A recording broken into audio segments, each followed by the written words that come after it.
started here in our second session.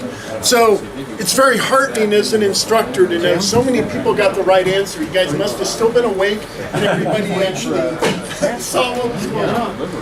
So the problem, which is something, probably as a pilot, you should always kind of have this kind of stuff in your head. So we're at 10,000 feet, we're descending, it's -6. Where am I going to hit freezing level, especially if you're in clouds? Hey, when am I going to get out of icing conditions?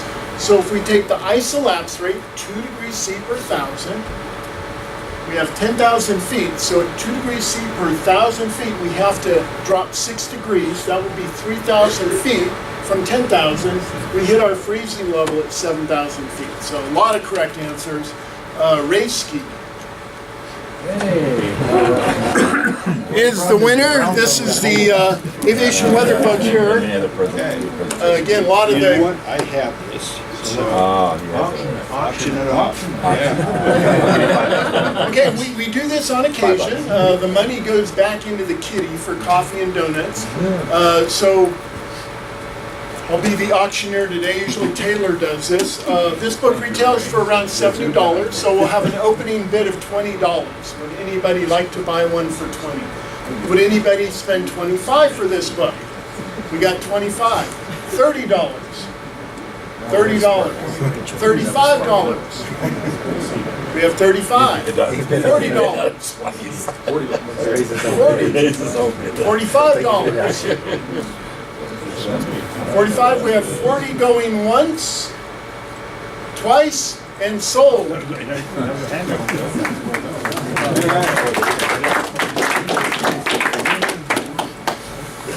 So we'll get that and drop it into the kitty at the end of class here. Thank you very much for that. It keeps us caffeinated and sugared to make it through the class here. So this was basic math here. Okay, so the next section here, we're going to take an in-depth look at icing, kind of a pertinent topic this time of year. We all flying in the wintertime. If you're up there flying, the chances are you're going to encounter some types of icing if you do enough flying during the winter months. This is what you want your aircraft not to look like when you're done flying. So we're going to try to find ways to avoid you having to look like that. That's right. So, I use this graph when I've taught some other classes. A neighbor of mine who used to be an airline captain, 727 captain, teaches at Metro. Now, and she wanted me to come and talk to her students. I said, well, what do you want me to show? She goes, they love gory accidents. Okay. Keeps them awake, apparently. So, but what I wanted to bring up here was that the dangers of icing are very real in the aviation world. So these are all incidents that have occurred, and the number in red is the number of fatalities for each of these incidents. And you can see the type of aircraft, kind of the location. Most of them were commercial, some were private. The top one here, anybody know what that was referencing? Buddy Holly. Yes. But it didn't say anywhere in the report about icing. You're absolutely right. So the day the music died, an interesting story. These guys were on a winter music tour, the Big Bopper, Richie Valens, Buddy Holly, and they were traveling around in a bus in the middle of the Great Lakes area. They were in Iowa, and some of the musicians were actually getting frostbite. The heater in the bus had broken down. They were so miserable, they were getting sick. And so they had the bright idea, our next gig, let's take an airplane. I can't stand this bus anymore. So they drew straws, a couple of them flipped coins to see who would have rides in the aircraft. There were only obviously 3 spots available. Had the pilot, had the 3 musicians on board, and the pilot was a person who was not officially instrument rated on this particular day. He had flown some instruments, but he did not have his instrument rating. Somehow he got elected to go fly this aircraft, and the aircraft he flew had a different gyroscope than the one he had been training on in instrument conditions. They took off in a raging snowstorm and crashed shortly thereafter. The official report says it was pilot error, that he was an unrated instrument pilot, but when you take off into a raging snowstorm, icing can be an actual problem. So nobody really knows what caused the crash. A number of others. Audie Murphy died in this one. Had the incident, the Air Florida incident, which I watched on television. I remember watching the rescue of that video. And this one, you know, all aviation incidents are usually a chain of events. A number of things in that chain can be broken to cause the outcome to be different, but in all these cases, there was this chain of events that preceded. And in this case, this aircraft was in Washington, D.C., big snowstorm. We had about 12 inches of snow in the morning there. Aircraft gets de-iced, and it holds for 30 minutes as he's waiting to try to take off. The airport had just reopened, huge line of airplanes. And they decided not to go back and get de-iced. For whatever reason, ice had been accumulating on the wings. Passengers were noticing it. They decided to go ahead with a takeoff roll and ended up heading into the Potomac, right near the 14th Street Bridge. So, pretty interesting rescue operation that tried to go on that in that And I think it's interesting on that one, is they didn't have full power, but they were limiting because of EPRs. Now, to me, if you need more power, you don't care what EPRs say. You're going to have more power. I don't understand. Yeah. Again, part of the chain of events, of why things occur the way they do. So, and all of these kind of fit into that same category. You know, the Colgan air crash, you know, another case of pilots had it on autopilot. Icing conditions were occurring, and as soon as they took it off autopilot, lost control of the aircraft. So, you know, things that you shouldn't be probably using autopilot when you're in those types of conditions. And these are some of the results. The Colgan air crash, you know, this was the Buddy Holly crash down here, and this is what they end up looking at, which you don't want to be part of. And what really happened at Buffalo job? There's a lot of stories. So the basic conclusion was is that a whole bunch of tail ice accumulating on there. They had the autopilot on. The autopilot was making corrections for the lack of performance, and when they took it off of autopilot, they ended up stalling. Well, didn't they blame a lot of it on the pilot experience and stuff? Yeah, the bigger element, though, Mike, was that they had used the autopilot. They had reduced thrust for descent, slowdown.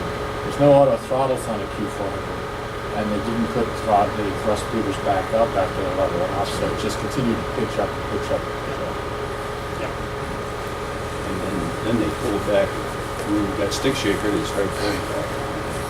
Yeah, again, that chain of events that you do something different along the way, and you probably have a different result. But getting back to our case here is what is icing. So when you're flying around in this atmosphere, we have water vapor and moisture. Water can be present in 3 different states in the atmosphere.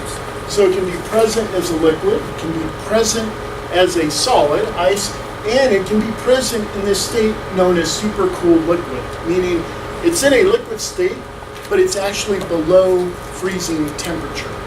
And the scary thing about supercooled water is that as soon as your aircraft impacts that liquid droplet that's below freezing, but it's in a liquid state, and your skin of the aircraft is below freezing, it freezes on impact.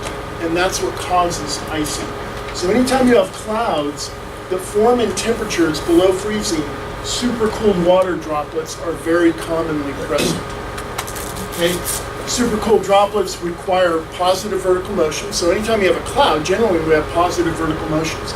The greater the vertical motions, the larger the supercooled water droplets can become until they get into this category, which are super large droplets, SLD. And that's generally, the diameter is greater than 40 microns, about the width of a human hair. Seems small, but when you have a lot of those and impact your aircraft, they can accumulate very quickly. So it's all about that skin temperature as well. So even though the ambient temperature of the air may be like +2 Celsius, the temperature of your aircraft can still be below 0. And that's why the risk of icing can still exist in slightly positive temperatures. So on the ground, obviously freezing rain is something, if you're involved in that, and your aircraft is in that, that's a good day to stay put and don't go anywhere. Frost can form snow. I happened to be in Memphis doing some work with a large cargo carrier that resides in that city. And they had a freezing rain event, lasted 2 days. There was about ½ inch of ice that accumulated. And it was taking them, they were telling me in their operations center, it was taking them 2 hours to de-ice aircraft in that condition. A lot of packages didn't get to where they were supposed to be going that day. So where does icing occur? So typically anywhere we have clouds and below freezing temperatures. So fronts are a great area for icing to occur because a front is at discontinuity. We have lift along the front. We have clouds along the front. So anywhere along and behind cold or occluded fronts and on the cold air side of a warm front or a stationary front are common areas. Anytime we have upslope flow in mountainous areas, we have clouds that can form, we have icing conditions. And anywhere in coastal regions where you have onshore flow that's again going up over the terrain. So anywhere west coast, east, northeast coast, Great Lakes, and obviously thunderstorms, we can have icing as well. So these are surface patterns that are associated with icing. Low pressure, we have a cold front and a warm front. The red dot indicates the ATR incident over Roselawn, Indiana. This aircraft was trying to get to Chicago. It was in a holding pattern because of the weather and eventually iced up and fell out of the sky. But that's the location of the aircraft relative to this surface pattern. So north side of the warm front, a lot of lift, a lot of clouds, a lot of cold air. And also these stationary fronts form where you have southerly flow over the Gulf of Mexico. They hit this front. We got cold air at the surface and aloft here, and we get a lot of icing conditions in those types of situations. That's also a situation where you get a lot of ice storms in the lower and central plains. So this is our icing climatology map, and what this does, it took the radius on soundings, it looked for areas that had a cloud deck below freezing temperatures.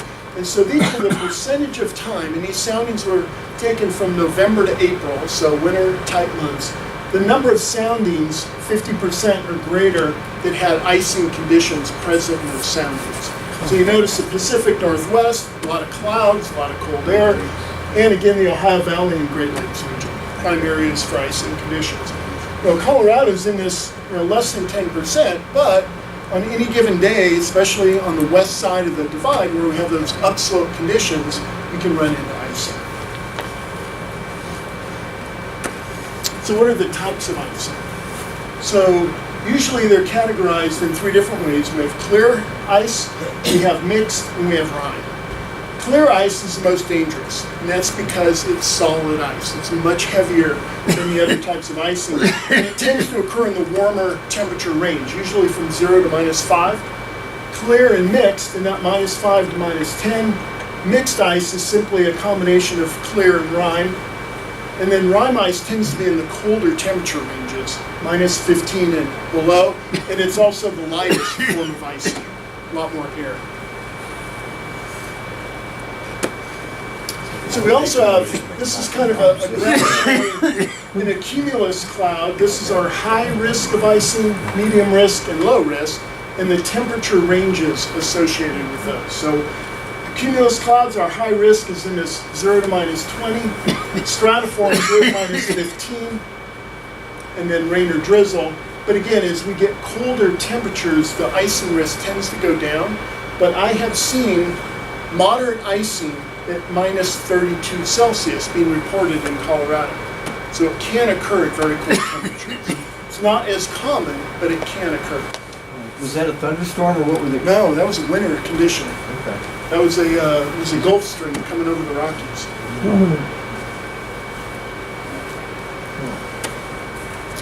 So this is also a very kind of important graph here. If our icing is being reported, today it's reported as a trace, light, moderate, and severe or heavy. It can be reported as both. And this is the time it takes to accumulate a 1/4 inch of ice on the surface of an aircraft. So you can see in trace icing, it takes over an hour. Usually not an issue. We can fly in that and deal with it. We get into severe icing conditions, less than 5 minutes to form a 1/4 inch of ice. Very, very dangerous type situation.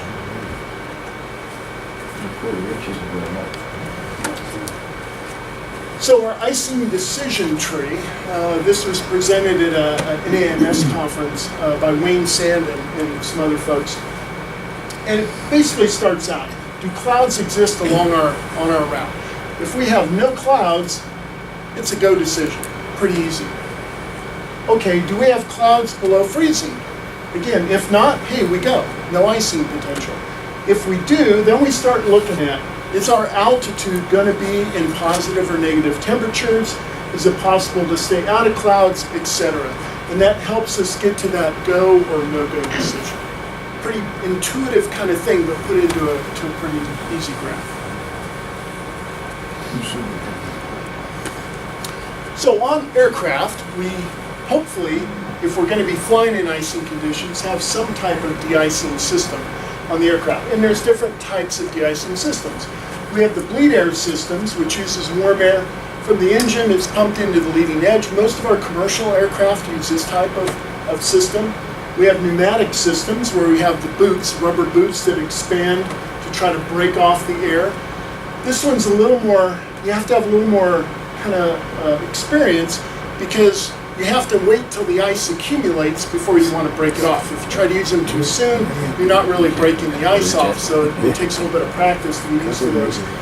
We have the fluid systems like the TKS system on the Cirrus aircraft that pumps that de-icing fluid out onto the edges of the surfaces. And then we have some electrical systems that can keep things and try to keep ice off the aircraft. Aircraft that are certified with these systems are known as FICI, Flight into Known Icing Certified Aircraft. So everyone hopefully knows whether you have a FICI aircraft and what type of icing that aircraft can handle.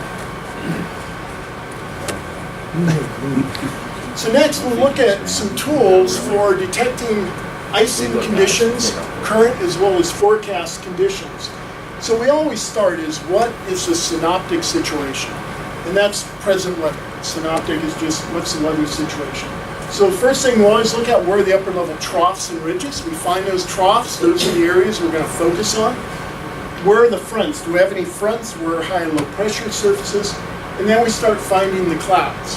What are the tops and bases of the clouds? We can use satellite imagery. METARs are soundings, area forecast, which is being phased out, but we have alternatives to that now.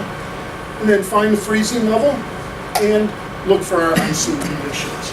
And that's kind of the checklist that you want to go through when you're dealing with icing. So again, we start looking at the upper level pattern. This is again a 500 millibar pattern, lines of equal height at 500 millibars.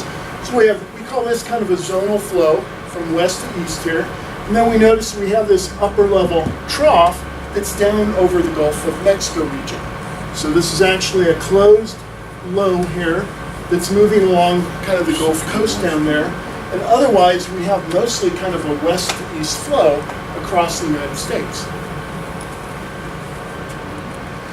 So at the surface, with this zonal flow, we have a system that's coming off the west coast here over California. And then associated with this little upper low off the Gulf Coast, we have this surface low down here with a frontal system extending out across the Carolinas.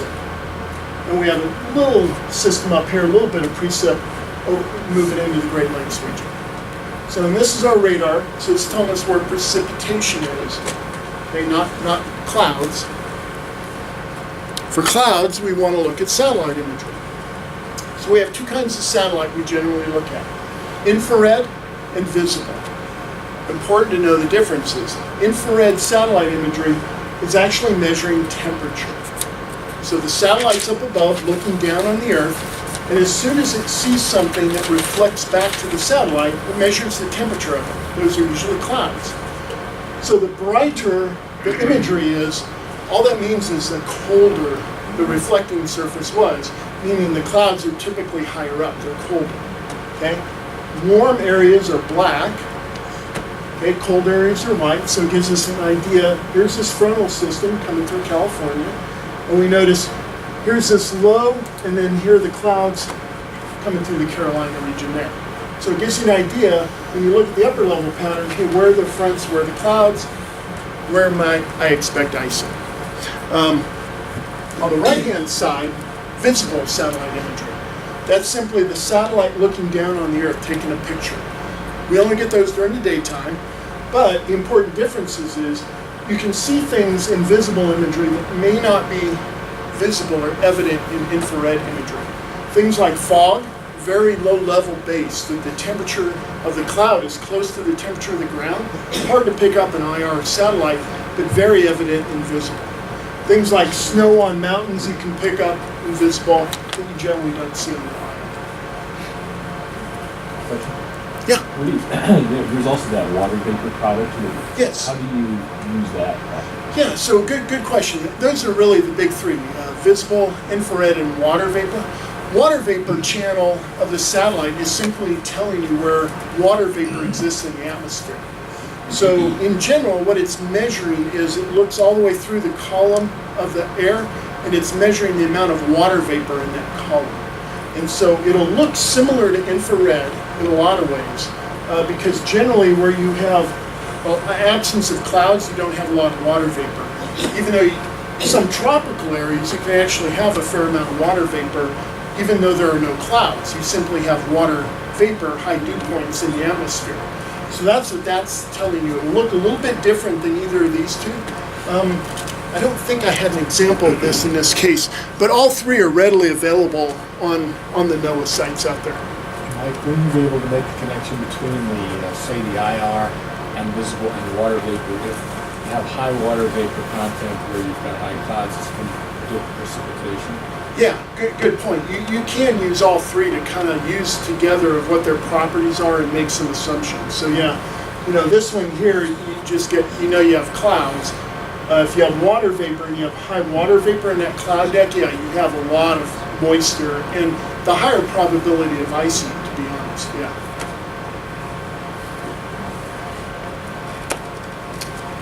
So the other thing we can look at are graphical METARs, which help us tell where cloudy conditions are. So where we have a lot of IFR type conditions, we know we have a lot of clouds over the southeastern United States, a little bit here through California, and then up in Canada, but a large part of the rest of the country is VFR. And we go back to our soundings.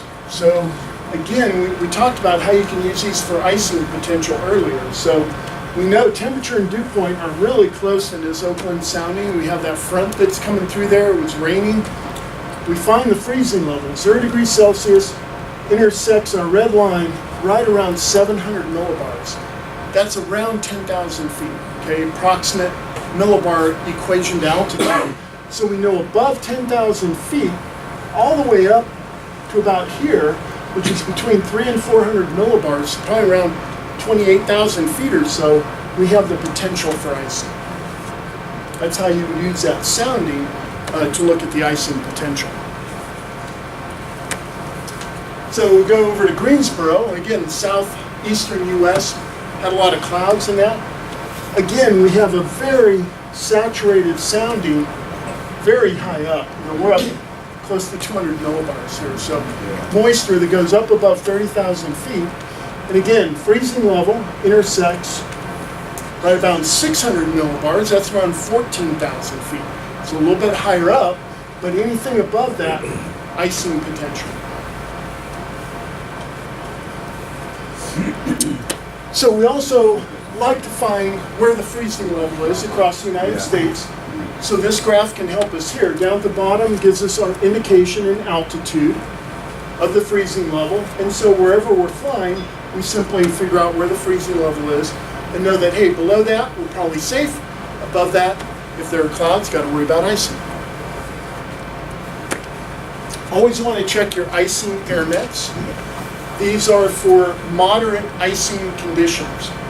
So the symbol, this is the moderate icing symbol. This is not a pirate symbol. This is simply the meteorological symbol for moderate icing. It has two dashes to it there. We have the top of the icing level, 16,000 feet, down to 5,000 in that geographic region. That's how you use that. Here we have 22,000 to 6,000. Sometimes you'll have multiple levels at the bottom. Why would that be? Yeah, freezing level may be changing in this geographic region. So the way you'd read that, hey, we got icing up to 20, and it could start at either 11,000, between 11,000 and 7,000 feet. More than likely, the 7,000 is going to be towards the north end of that area. The 11,000 is probably near the southern boundary.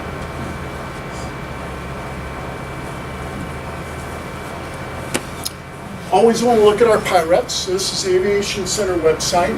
Simply click on PIREPs, and we get our PIREPs here. Green is light icing, orange is moderate icing.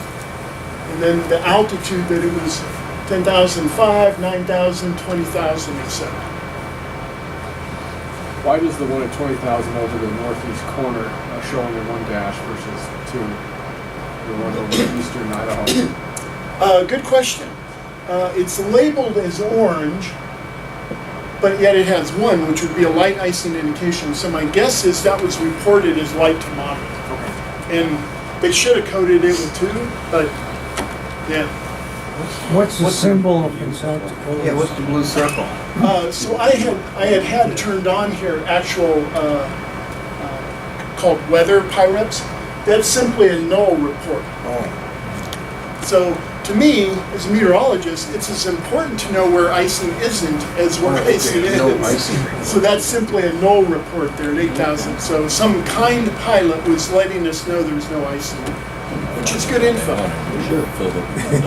You guys may not think about it, but if you're flying around and there's no icing, you generally don't think of reporting a pirate. But it helps us forecasters understand where there is no icing.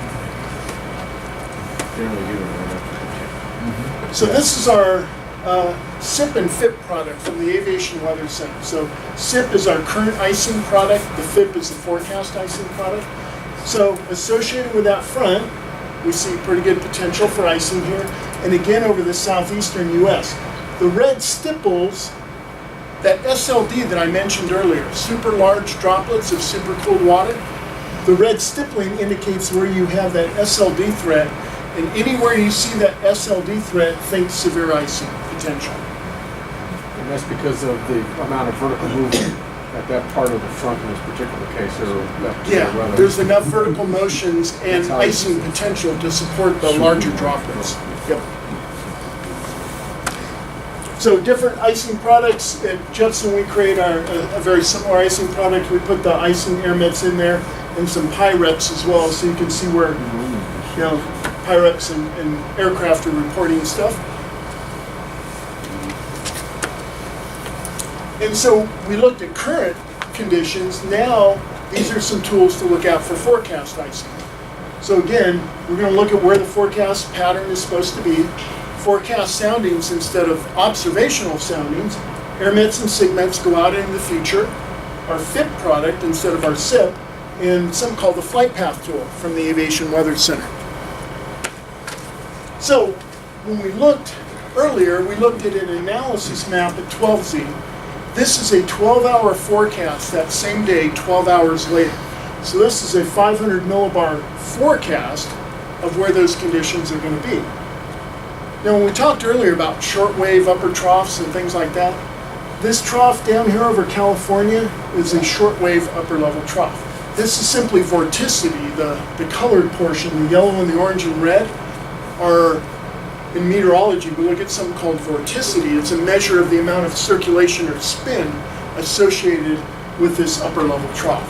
So where you have a lot of vorticity, when we look out ahead of that, it's called positive vorticity advection. That's where a lot of your clouds and your precipitation are going to be out ahead. Does it also mean more energy? Yeah, more spin, more. Generally, you have more vertical motions when you have more vorticity. Yep. And forecast weather pattern. So this front that was through the Bay Area is forecast to be down through Southern California now. And that system off the southeast coast has been sliding out towards the Atlantic side. So when we looked earlier, we looked at an observational sounding. This is a forecast sounding. So all we do now is simply take the model data, plot it at various altitudes, and then draw the temperature and dew point. It's not as refined as the observational sounding, but it still gives you a pretty good idea In this case, we're looking at Oakland, and still we have a pretty moist atmosphere, again, up to somewhere between 400 and 500 millibars. Let's say 500 millibars, 18,000 feet. Freezing level, again, you have 0 degrees Celsius with temperature, and it had come down a little bit as that front went through, but it still gives you an idea of where the icing potential exists. Same thing for Greensboro. Forecast sounding, again, very saturated, we'll call it, from the ground all the way up pretty high. And again, the freezing level is 0 degrees Celsius, intersects right around 600 millibars. So it stayed around that 14,000 foot level out into the future.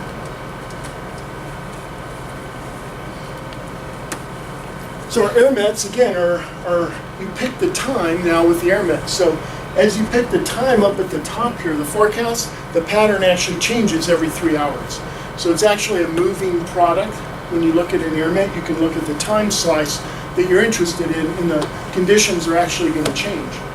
So you can see here now the conditions are sliding south in California, and they're moving a little bit to the north and east there off the eastern seaboard. And now we look at our FIP product, forecast icing, valid 01Z.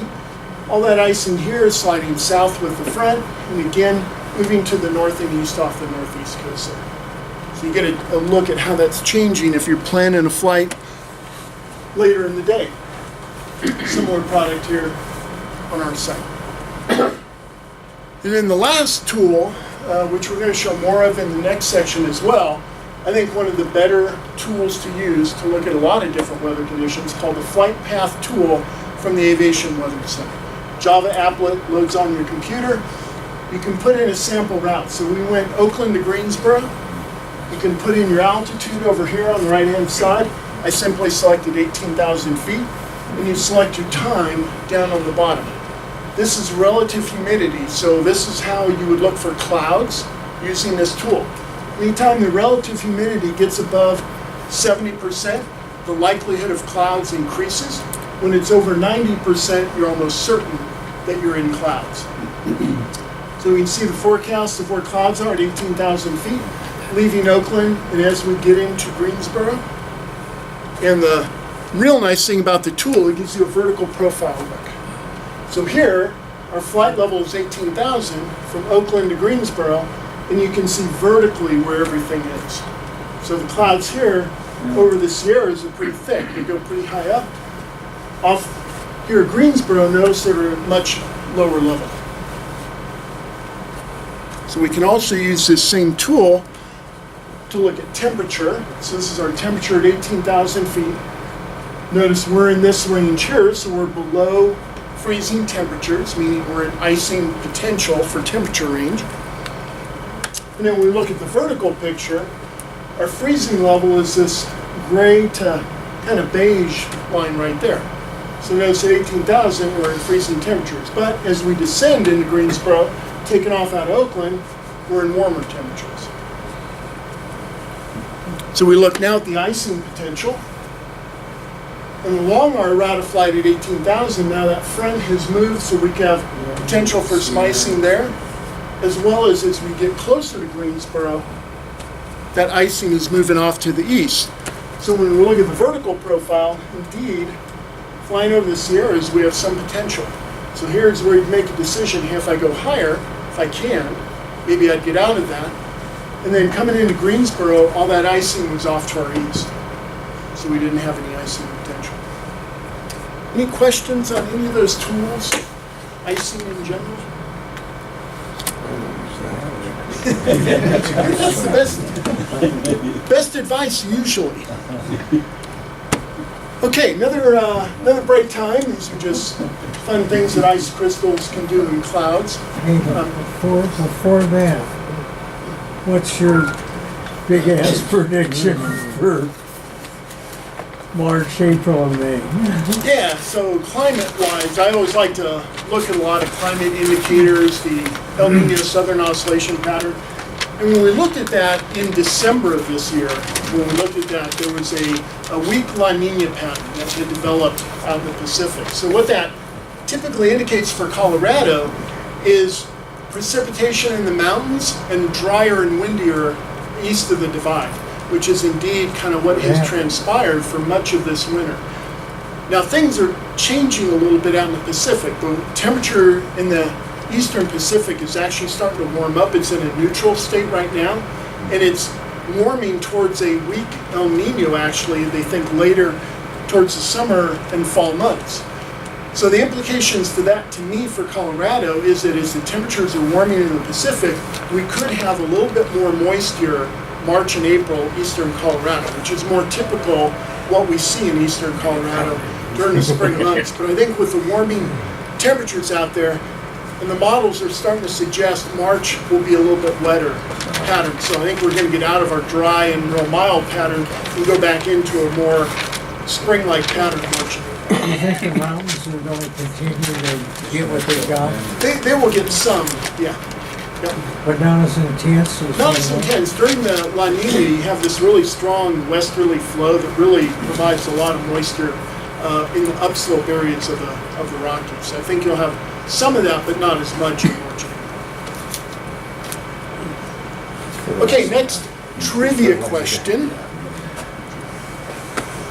So we're still in that time of year where snowfall still happens here in Colorado. So when the National Weather Service issues a winter storm warning, it implies how much snowfall in a 24-hour period for the Colorado mountains. The criteria is actually different for the mountains above 6,000 feet as it is for the eastern plains. So when a winter storm warning is issued for the mountains, how much snow is predicted in a 24-hour period for the mountains to fall? It has to meet this criteria before they can issue a winter storm warning. So as a Colorado resident, you should probably all be familiar with this phenomenon. Take a stab at it, give me the actual number of inches or the letter, your name on it, put it up here again, we'll draw another winner, but let's take about a 10-minute break.